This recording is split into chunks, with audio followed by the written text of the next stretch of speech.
All right, so this is a PSA. This is a free PSA, and it should save you a bunch of money because it isn't saving me money, but I've learned from it. So a wise man once said, don't loan tools out and don't borrow tools. If you borrow tools and you break it, you've got to buy a new one. And if you got to buy a new one, it'd be nice for you to have it, not replace the one that you broke. That's where I get to this right here. This is a spring compressor. We borrowed it off a good friend of ours, and either while we used it, while we finished using it, before we used it, whatever, it broke.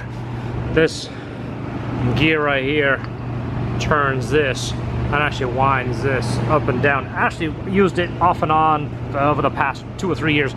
It works absolutely terrific, but what sucked is it's broke. So you can't borrow a tool and say, hey, thanks for loaning it.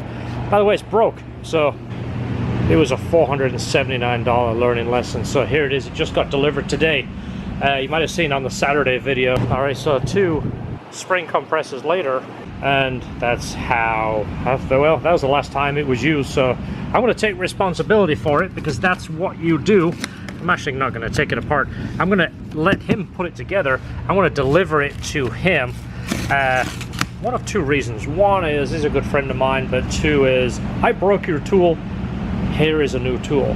Now this is the SK3000. The one he had was the 2000. So hopefully this is an upgraded model. Also, I still can use it because now I replaced it. Now I don't feel bad going over there saying, hey, can I borrow your tool? Can I borrow this? Can you do this special AC line for me? This is how you repay debts. Wouldn't take it that literally, that don't borrow anything.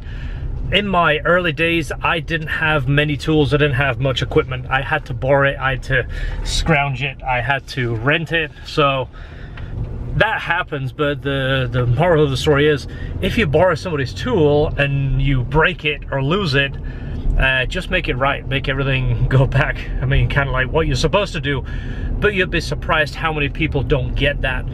I've loaned things out over the years, loaned out parts, loaned out, hey, take this one, get me it back.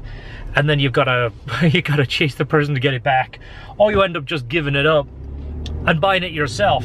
I even loaned wheels to somebody and needed them back. And I said, hey, you don't know the wheels? Yeah. Well, it turned out 2 of the wheels got curved. I had to basically get my wheels back and then pay to get them fixed just to make myself whole. Yeah, and I was doing somebody else a favor. So stuff happens. Just the moral of the story is, when things go bad, just make it right, and then you can do it again. Right now, I can save face and go back and say, hey, I need to use the spring compressor, and he's not gonna go, get out of here. So, got it in the back, deliver it to his shop right now, and it sucks, but I feel good about what I'm doing. All right, so this is at Jerry's place. He does a lot of mechanical repairs. We send a lot of things to him. He does a lot of the type of cars that we won't do if we don't do you know, Toyotas and Nissans and whatever. We get a lot of people that say, hey, who do you recommend? We send them down to him. Look at this crew going on over here, people weaving around. What lane do I want to be in? Good stuff. So anyway, we send a lot of stuff to him. Good guy, and that's just what you do. So guys, thanks for watching. I'm not just trying to get likes. Sometimes when I do these videos, it's to share opinions, and it also you connect with people. People have the same kind of experience as you do, and they can relate to it, and it sometimes is a good way to see that bad things happen to other people too. So that was a $500 mistake, and it sucks, but I can sleep at night knowing I did the right thing, and hopefully he thinks a little bit more highly of me, which is what it's about. Like, in the end of the day, you want to do right by people. You want people to do right by you. So I want to get back to this car. Next video will be about cars, I promise. Thanks for watching. Don't forget to hit the subscribe if you like what you see, and we'll see you in the next video.